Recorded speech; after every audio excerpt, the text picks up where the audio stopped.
Senator Bato, before you continue, to complete yung story mo about this kidnapping na ganon, can you give us the date ng insidente? Baka may marami nakikinig, gusto i-research yung pangyayaring yun. Anong mga panahon yun? Para, just to complete the story. Tanungin ko lang, mag-research Hindi mo na masyado maalala. Hindi ko makuha yung date. Sige, go ahead, sir. Go ahead, sir. Go ahead to your next point. Okay. I just would like to ask the former president, sir, noong ikaw ay presidente, lahat ng tao sa Pilipinas kinukonsider kang hero dahil sa ginawa mong war on drugs. Lahat ng politician we're singing praises. Hallelujah! Thank you, Mr. President.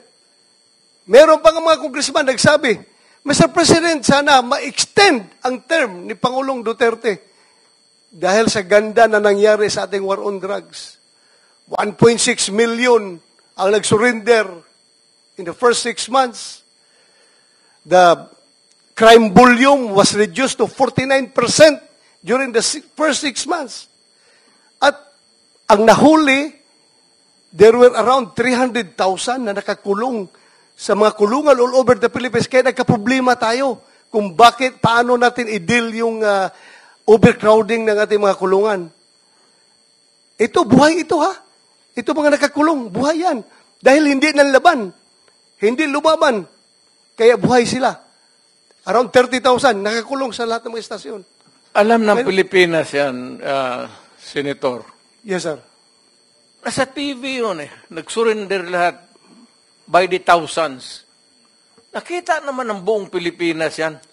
Kaya ganun karami ang tama ng ating bayan. Tapos kung pagkaganong ka lang, do not do that because that is not good. Do not commit. Kung ganun ang ugali mo, huwag ka nang mag-mayor, huwag ka nang ma-presidente, gago ka. Kung di mo alam kung anong gawin mo. Thank you, Mr. President. Presidente ako, gano'n, no? Sabi ko, huminto kayo. So ngayon, Mr. President, dito sa kultura natin, alam mo, the Philippines remain feudal until now. Kaya ang mga tao dito, pag may isang corrupt na mayor, lahat ng mga tauhan niya yan, mga gambling, yung mga collection dyan, yung mga waiting, nandyan sa gagong yan. Pag corrupt ang mayor, sira talaga. Kaya pag hindi, sa panahon ko, tinawag ko talaga, sabi ko, huwag sa panahon ko. Alam ko hindi mo maiwan yan eh. Kasi mukha mo po, yung mukha mo, ilagay mo yung mukha mo dyan sa pera mo, palit mo kay Rizal. Pero wag sa panahon ko, tayo. Thank you, Mr. President. Alam nila, ayan puro chief of police ko yan. Alam nila yan. Ngayon, Mr. President, mabuti, na nag-imbestiga. Hindi mabuti yan, Senator,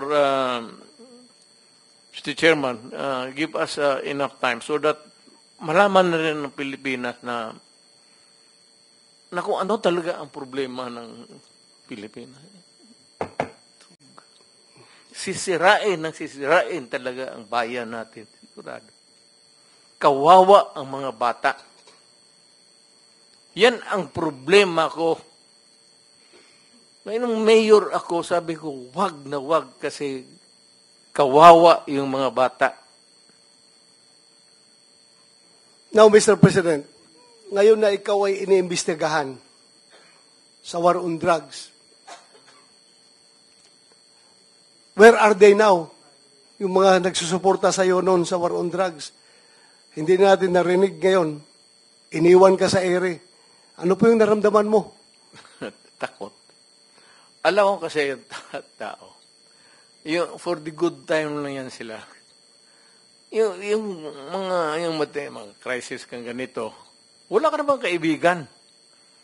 Walang sumusuporta. Well, of course, nandito si kaibigan ko, nandito si Mr. Bilhiga, nandito si Sal.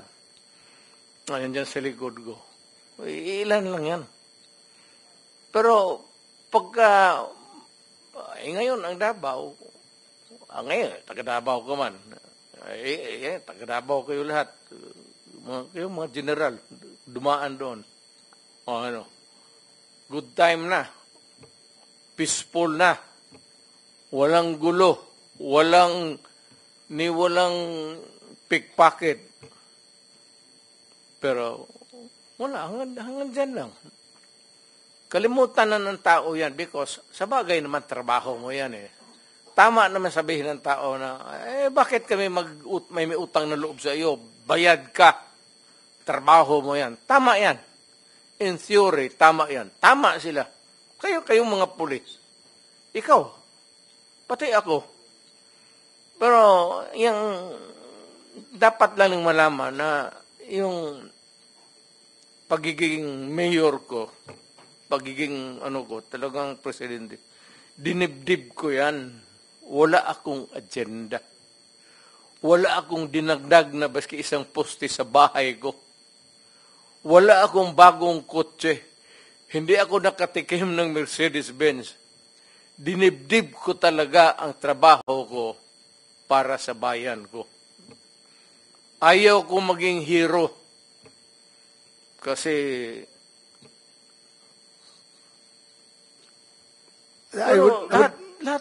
kayong lahat ng mga chief of police dumaan sa Davao. And I would like to take this opportunity with the permission of the chairman that I would like to thank you, Mr. President, for your war on drugs. If there was no war on drugs, there is no Senator Bato. Maraming salamat po doon sa opportunity na binigyan mo sa akin na maging chief PNP at ako'y naging senador ngayon dahil doon sa war on drugs. Maraming salamat. At ako kung nakikinig yung PNP, pati yung patuloy ninyo yan at magtrabaho kayo ng husto kasi ang droga talagang talamak. Itong pagka-presidente ko, hindi ako bastos at hindi ako walang hiya. Thank you, Mr. President. I am now, hindi sa lahat baka sabihin mo, magwalang hiya ako sa inyo, hindi yan. May kunting edukasyon rin ako. Decency. Yung demeanor ko, yung pinapakita ko sa inyo, yung galit ko, yung rage ko, sa kriminal yan. Dahil nga, naging prosecutor ako, matagal masyado.